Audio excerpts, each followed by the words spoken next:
lost my best friend to 23. She left her body in Harvard above me. I saw no shadow, I looked around, searched every building and home that I found. I saw no shadow, but felt the glow, the warmth inside.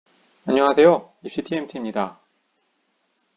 오늘은 선생님들을 위한 컨텐츠를 좀 준비해 봤습니다. 자기소개서 작성법이 학생들에게는 많이 유튜브 영상에 돌아다니는데 학생들을 어떻게 지도해야 되는지에 대해서는 제가 잘 찾지를 못했어요. 그래서 오늘은 선생님들을 위한 컨텐츠를 만들어 봤습니다.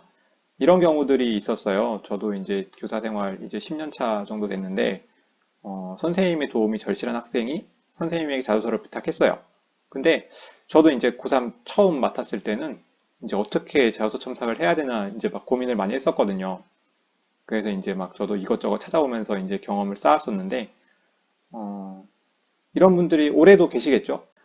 그 다음에 이런 경우도 있죠. 학생들을 꼭 뭐 합격시키고 싶은데 내신이 좀 약해요. 그러니까 얘가 말도 잘 듣고 착하고 막, 어, 학교 일도 열심히 하고 선생님 쪽이 부탁도 잘 들어주고 이런 학생이 있는데 내신이 좀 아쉬워요. 이런 학생들 어떻게 하면 자소서를 잘 만들어서 대학에 지원시킬 수 있을까라고 생각하면 이것저것 또 참고를 하겠죠. 근데 제 영상이 검색에 걸리길 바라면서 준비해 봤습니다.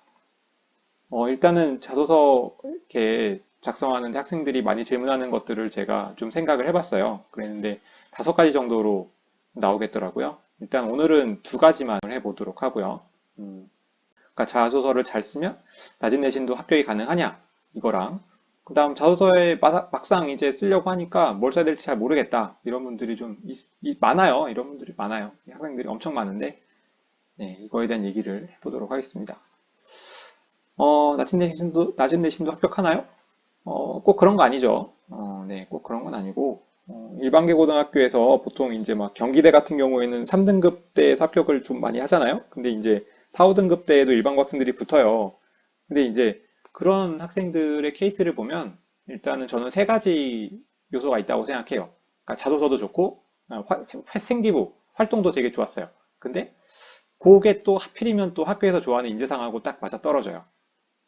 그런데 그 해에 또 그 과의 경쟁률이 또 높지 않아요. 높지 않고 서류평가 점수가 그 해 이상하게 좀 낮아요. 그런 경우들이 있으면 이게 걸립니다.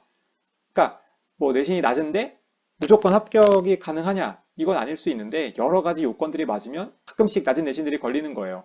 뭐 여기만 그렇냐? 아닙니다. 뭐 경기대만 그런 게 아니라 뭐 숭실대에도 그런 경우가 좀 있었고요. 예전에 한 5년 전인가요? 일반고에서 5.8등급이 막 합격한 경우가 있었어요. 그 학생도 일반고였는데 또 그게 그렇게 될 수 있다는 겁니다. 네. 근데 이제 예를 들어서 3개 중에 하나가 좀 비었다고 생각해 봐요. 내가 내신이 낮은데 자소서도 좋고 생기부도 좋아요. 학교에서 부합하는 인재상이기도 해요. 그런데 그 해의 경쟁률이 높고 지원한 친구들의 점수가 높았어요. 그러면 굳이 낮은 내신의 학생을 뽑을 이유가 없죠. 학업 역량 점수가 아무래도 떨어질 테니까. 이제 그렇게 해서 안 되는 경우들이 대부분입니다. 내신들이 다 비슷한 내신들이 쓰고 학교에서 공개하는 이 내신 평균들이 있고 또 이제 여러 컨설팅 업체나 아니면 대기업 프로그램에도 다 나오잖아요. 어느 정도까지 합격했는지 다 나오니까 그걸 보고서 이제 쓰는 거니까 비슷한 내신대들이 몰리고 아무래도 뭐 비교과 활동이 큰 차이가 있을 수 없잖아요. 그러니까 이제 내신 순으로 선발되는 게 아니냐라는 생각까지 들기도 하는데 그럼에도 불구하고 항상 매년 학생들이 같은 내신의 같은 모집 단위를 쓰는 게 아니기 때문에 이제 역전의 경우의 수는 가끔씩 나올 수 있다라는 겁니다.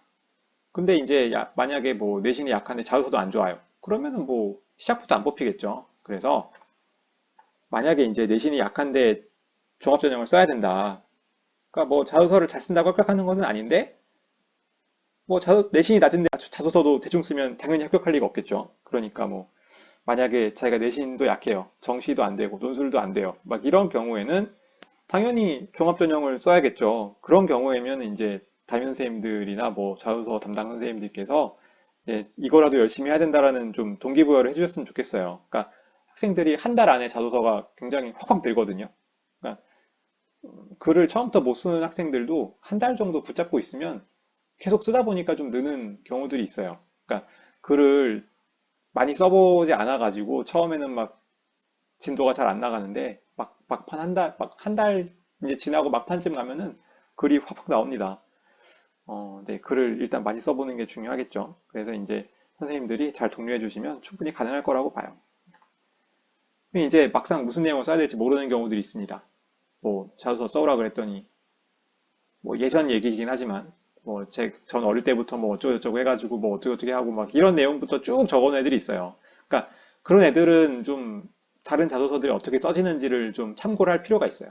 그러니까 마냥 다른 자소서를 막 가져와서 본다 이런 거는 별로 추천하는 것은 아닌데요. 그러니까 문체가 비슷해지고 내용도 비슷해지고 하면 자칫하다가 유사도에 걸릴 수도 있으니까. 근데 이제 유사도에 걸리는 일은 거의 없고요.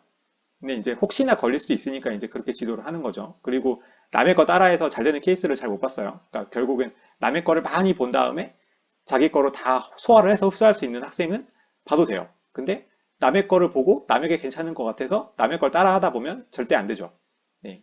그러니까 두 가지 케이스는 괜찮아요. 너무 글을 잘 써서 참고하는 경우, 그런 경우는 되고, 그 다음에 너무 글을 못 써서 일단 기본까지는 끌어올려야 되는 경우, 이런 경우에는 다른 학생의 자소서를 참고해야 되는데, 대부분의 학생들은 뭐 굳이 참고할 필요는 없어요. 그래서, 뭐 무슨 내용을 써야 될지 모르겠으니까 간단하게 얘기하면 3년간 진해온 과정을 요약하는 거죠. 요약하는데, 저는 세 가지 조건이 있다고 생각해요. 하나는 대학에서 원하는 인재상에 맞냐? 또 하나는 대학에서 제시하는 평가 기준에 부합하게 썼냐? 그러니까 예를 들어서 어느 학교는 전공 적합성 위주로 보는데 나는 전공보다는 나는 공대인데 인문학 위주로 공부해서 앞으로 인문학을 책임지면서 공학도 책임지는 인재가 되겠다라고 쓰면 아무래도 전공 적합성 위주로 탐구 활동한 학생들보다는 점수를 못 받겠죠. 그러니까 그런 식으로 평가 기준에 맞춰서 작성하는 게 필요하다는 거예요. 그 다음에 또 하나는 문항들이 연계성을 가지면 좋은데 이게 무슨 얘기냐면 이 자소서를 딱 읽었어요. 생기부를 쫙 봤어요. 그런 다음에 이 학생이 하나의 키워드로 뭔가가 딱 떨어졌으면 좋겠다는 거예요. 하나가 좀 힘들면 두 개까지. 그러니까 본인이 이거에 맞춰서 뭐 나는 예를 들어서 그러면 안 되겠지만 나는 예를 들어서 성실한 학생이다. 그래서 키워드를 성실에 맞춰 쓰겠다라고 하면 자소서 각 문항들이 다 성실한 내용들이 좀 적혀 있으면 좋겠다는 거죠. 물론 컨셉을 성실로 잡는 순간 망한 거예요. 네. 워낙 할 게 없으니까 성실까지 간 거겠지만요. 네. 그래서 본인의 컨셉이 드러날 수 있게 한 단어로 나오려면 각 문항들이 비슷한 내용을 다 담고 있어야 돼요. 그 다음에 이제 요 세 개는 기본이고 혹시나 옵션으로 들어가는 학교들이 있어요. 그러니까 전공에 이해도가 들어간다라고 얘기했을 때는 면접에서 전공에 대한 얘기를 가끔씩 물어보거든요. 그러니까 광운대나 아주대 같은 경우에는 전공 얘기를 가끔씩 물어봅니다. 아주대는 예전에 그 과학인재 전형 때는 엄청 물어봤는데 요즘에는 좀 많이 바뀌고 있는 것 같더라고요. 예. 근데 광운대는 아직도 전공 얘기를 많이 물어봐요. 예. 그래서 어, 전공학과에 대해서 뭐 이렇게 막 전공적 합성이 높은 학교들 있잖아요. 평가 기준에. 그런 학교들은 전공학과에 대한 이해도를 잘 적는 게 좋다고 저는 생각해요. 어, 아예 자소서에 전공이 들어가는 이런 개념들을 위주로 자소서를 작성하는 거죠. 그러니까 예를 들어 산업공학이다라고 한다면 산업공학은 공대계의 경영학과 아니겠습니까? 그러니까 어, 이것저것들을 모아서 내가 이제 조합을 하는 거죠. 그러니까 그런 위주의 느낌이 나게 자소서를 적는 것도 전공에 대한 이해도가 있다고 이제 느끼게 되는 거죠. 또한 이제 그런 학교들이 있는 반면에 아니면은 자신의 가치관과 방향성을 이제 주로 보는 학교들이 있어요. 제 생각에는 고려대가 좀 그런 학교들이라고 저는 생각하는데 뭐 아닐 수도 있습니다. 저는 생각하는데 어, 고려대학교가 자신을 선발해야 되는 이유에 대해서 기술하는 게 4번이잖아요. 그래서 그 4번을 보면 어, 이제 내 생각과 고려대 생각이 맞다. 나는 고려대에서 적응을 잘 할 것이라고 생각한다. 나는 왜냐면 고려대가 생각하는 것과 내 생각이 같으니까.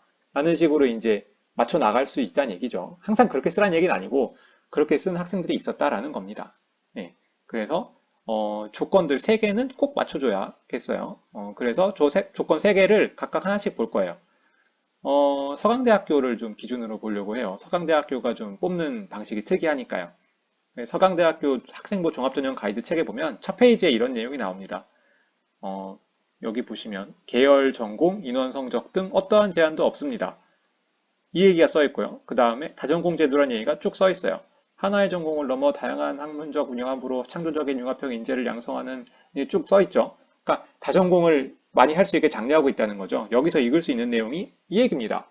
그러니까 계열, 전공, 인원, 성적 등 뭐 어떤 제한 없이 복수전공 과정을 신청할 수 있어요. 그렇게 하겠대요. 그 얘기가 뭐냐면 서강대학교에 입학해서 다전공이 가능한 학생인지 여부에 대해서 관심이 있을 거란 얘기예요. 그러니까 얘가 적어도 하나의 전공 적합성을 쭉 판 게 아니고 여러 가지 과목을 잘 공부할 수 있느냐, 여러 가지 과목을 공부해 왔냐, 이런 것들을 이제 얘기하고 싶다는 거죠. 그리고 그렇게 적는 학생들에게 관심을 더 보일 거라는 거예요. 그러니까 예를 들어서 나는 경영학과를 가고 싶어요. 경영학과를 가고 싶은데 경영학과는 특히나 이제 관심 있는 분야가 많을 거 아니에요. 뭐 마케팅도 관심 있을 수 있고 회계에도 관심 있을 수 있고 뭐 법에도 관심 있을 수 있죠. 이것저것. 네. 그런 것들을 어떻게 본인이 잘 융합을 시켜서 평소에 사고해 왔는지 그런 것들을 이제 생각하면 좋다는 얘기예요. 자, 그러면은 서강대학교에 입학해 다전공이 가능한 학생인지 여부에 대해서 가장 관심이 있을 거라고 생각한 거에서 출발을 해봅시다. 자, 그러면 일단은 본인이 전공과 복수전공 하고 싶은 과목을 선택을 해야겠죠. 그러려면 이유가 있어야겠어요. 그러면 그 이유는 어떤 계기로 나왔을까요? 그런 내용들이 자소서에 적혀 있었다는 얘기예요. 그래서 얘가 이거랑 이걸 하고 싶구나 라는 겁니다. 그런데 이제 그게 내 가치관에 따라서 움직였다라고 생각하면 조금 더 인성적인 부분을 포함할 수 있겠죠. 그래서 결론적으로 얘기하고 싶은 건 뭐냐?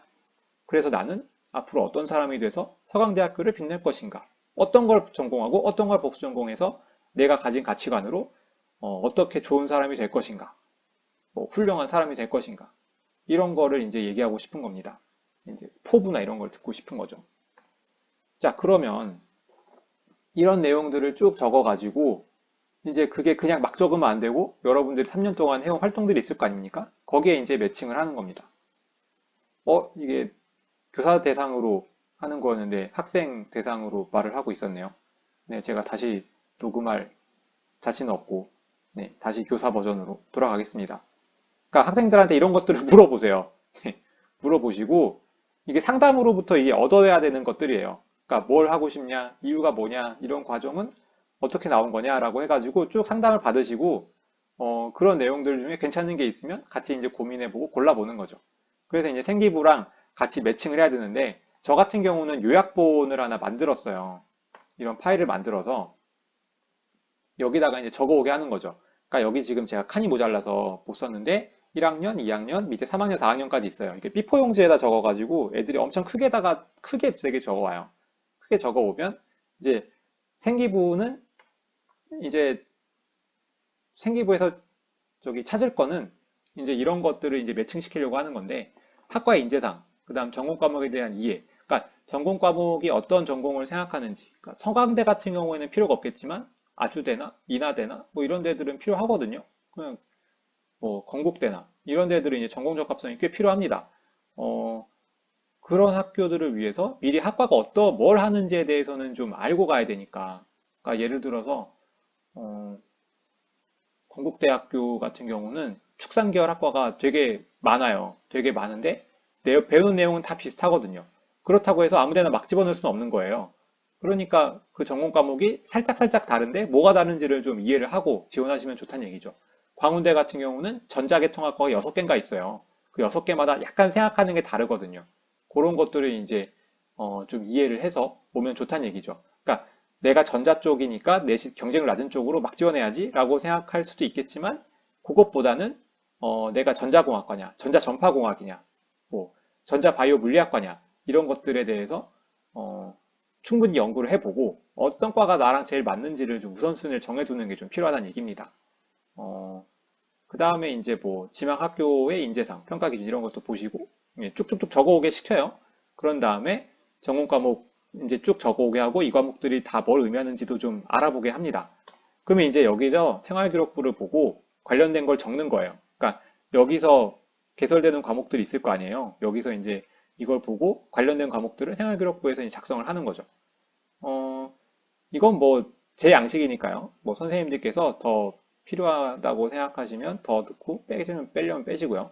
그다음 여기에 작성하지 말라고 한 이유는 같이 개요를 작성해 보려고 한 거예요. 같이 개요를 작성해서 아 이거는 몇 번에 넣자 몇 번에 넣자 아니면 코멘트를 달고 이런 식으로 좀 하려고 만든 거예요. 그러니까 학생한테 종합전형 뭐 쓰는 개수만큼 종이를 주시고 이 한 장으로 계속 상담할 수 있게끔 그러니까 학생이 적어오면 교사가 보고 교사가 적어준 걸 가지고 다시 학생이 그걸 보면서 또 개요를 작성하고 이런 식으로 개요를 좀 길게 작성하시면 자소서를 뭘 써야 될지는 충분히 나올 것 같아요. 이게 이제 학교의 인재상에 대한 얘기였고요. 그 다음에 두 번째, 그 평가 기준에 대한 얘기를 좀 하고 싶은데요. 그러니까 서강대학교 거를 계속 볼게요. 서강대학교는 학업 역량 50, 인성 20, 성장 가능성 30이에요. 근데 뭐 이렇게만 보면은 뭘 평가하는지 모르니까 세부적인 내용을 좀 봅시다. 자, 그러면은 학업 역량에서 쭉 나와 있죠. 근데 저는 여기에 가장 집중을 했어요. 학업 성취도에서 일단은 학업 석차 등급 원점수를 활용해 선정한 학업 능력 지표와 교과목 이수 현황 등을 막 보겠다고 돼 있죠. 그러니까 내신이 낮으면 확실히 불리해요. 그거는 당연한 얘기입니다. 그런데 뭐 도전적으로 들었네, 뭘 했네. 일단 저희 학교가 선택형 교육과정을 하는 자사고여서 일단 미리 이거를 경험을 해봤잖아요. 어, 원점수나 표준 편차 같은 거 본다고는 하는데 절대 내신이 낮으면 일단 너무 불리합니다. 네, 너무 불리하니까 그거에 대해서 뭐 나는 뭐 도전적으로 잘 들었으니까 이게 뭐 큰 저기 메리트가 있지 않을까? 제가 한 4, 5년 동안 자사고에서 평가해 본 결과 크게 없어요. 이렇게 단정적으로 얘기해도 될지 모르겠지만 거의 절대 내신이 제일 중요합니다. 네. 근데 이제 올해부터 모르죠. 그런데 이제 현재까지는 크게 상관없다. 네. 내신이 낮으면 그냥 불리하다. 네. 자, 그리고 융합 능력 보시면요. 문의과 경계에서 벗어나 다양한 시각과 폭넓은 수용성을 가지고 융합, 종합적 문제 해결할 수 있는 능력을 보겠습니다. 라고 돼 있죠. 그러니까 주전공과 복수전공이 화학과 생물학과 이렇게 하겠다. 라는 거는 융합 능력에서 좋은 점수를 받을 수 없다. 이런 얘기로 저는 들리네요. 그래서 주전공, 복수전공이 좀 동일 계열이 아니었으면 좋겠어요. 그래서 작년에 서강대 보낸 학생 중에는 미디어 엔터테인먼트랑 전자공학이랑 엮어가지고 전자공학과를 보낸 적이 있습니다. 그 다음에 요 내용은 이제 뭐 성장 가능성에 대한 얘기인데요. 원래는 인성이 먼저인데 성장 가능성을 좀 앞으로 뺐어요. 그 이유는 좀 이따 설명을 드릴게요. 그러니까 자기주도성, 경험의 다양성, 리더십, 창의적 문제 해결력 이런 걸 통해서 앞으로 잘 될 놈인지를 판단하겠다는 얘기인데 지금까지 쭉 보시면 이 내용이 없습니다. 학업 역량이나 성장 가능성에서 전공 적합성이 없어요. 그러니까 전공 적합성을 평가하는 학교가 있고 평가하지 않는 학교가 있는데 평가하는 학교들은 이제 주로 이제 뭐 중앙대 이하라고 생각하시면 좀 편합니다. 중앙대 이하는 전공 적합성 위주로 봅니다. 근데 그 위쪽은 전공 적합성, 그러니까 서성한 뭐 이제 뭐 서성한이나 유니스트 같은 경우에는 뭐 대표적으로 인문계, 그러니까 공대 학생들한테 인문계 소양을 요구하는 경우들이 굉장히 많아요. 네. 그래서 꼭 그렇게 맞춰 준비할 필요 없어요. 네, 서성한이나 이제 저기 유니스트 같은 경우에는 그런데 또 더 이제 더 위로 올라가면 네, 정시 입결 기준으로 좀 더 위로 올라가면 뭐 좋은 학교 나쁜 학교 얘기하고 싶은 게 아니라 그냥 정시 입결 기준으로 얘기하는 거예요. 정시 입결 기준으로 조금 더 올라가면 어, 두 개 다 좋아야죠. 전공적 학성도 있어야 되고 인성도 갖춰야 되고 인문계가 뭐 서로 문이과 통합 구분을 하지 않고 여러 방면에서 사고를 다 할 수 있는 능력이 있어야겠죠. 그게 2015 개정 교육과정에서 목표로 하는 인재상 아니겠습니까? 네. 마지막 인성입니다. 네. 인성은 이제 뭐 협업 능력, 뭐 소통 능력 이런 걸 보겠다는 얘기인데 저는 이렇게 보여요. 그러니까 다 비슷해요. 교과 활동, 내신, 뭐 성취 수준 다 비슷해요. 그럴 때 과제 연구를 혼자 한 사람보다는 여럿이 한 사람들의 것을 더 높게 치겠다라고 생각하는 뭐 그 정도 딱 보겠다는 겁니다. 일단 80%에서 갈리잖아요. 예, 거의 갈리니까 거기서 판가름 나는데 거기서도 판가름이 안 나면 그래도 이제 이런 부분에서 판가름 하겠다라고 저는 생각을 하고 있습니다. 그래서 이제 3번 부분에 그러니까 자소서 3번이 주로 인성 파트잖아요. 3번 부분에서 이제 얘기를 하는 게 인성을 높게 평가하는 학교들이 있어요. 그러니까 뭐 예를 들어서 광운대 계속 얘기하는데 광운대가 인성을 30% 보거든요. 그러니까 그런 학교들이 인성을 좀 많이 보는데 뭐 서울여대도 인성을 굉장히 많이 보고요. 예, 그런 학교들은 인성을 되게 열심히 써야겠지만 어, 이런 서강대나 이런 경우는 인성을 그렇게 열심히 쓰지 않아도 된다. 그냥 뭐 동아리 했어요. 동아리 해서 갈등 생겼어요. 갈등 생겼는데 내가 나섰어요. 내가 나섰는데 잘 됐어요. 됐어요. 그러면은 대충 천자 맞췄죠. 그러면 끝났어요. 그러면 천자가 만약에 안 됐어. 500자 정도 되잖아요. 그러면 이걸 통해서 다음 활동 해봤어요. 그래서 했더니 잘 돼. 역시 내가 천재구나. 이러면서 넘어가면 돼요. 간단하죠. 예.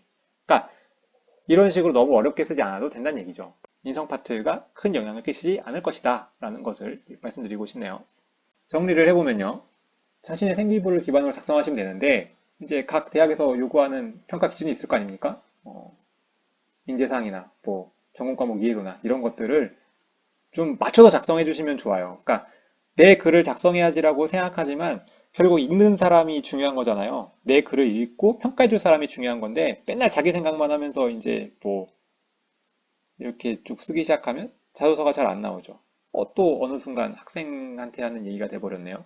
그래서 읽을 때 처음에 개요 짜는 게 굉장히 중요하고 개요를 짜고 나서 그 다음에 이제 글 쓰는 건 어렵지 않거든요. 처음에 개요 때 학생들하고 많이 상담해 주시는 게 저는 좋다고 생각합니다.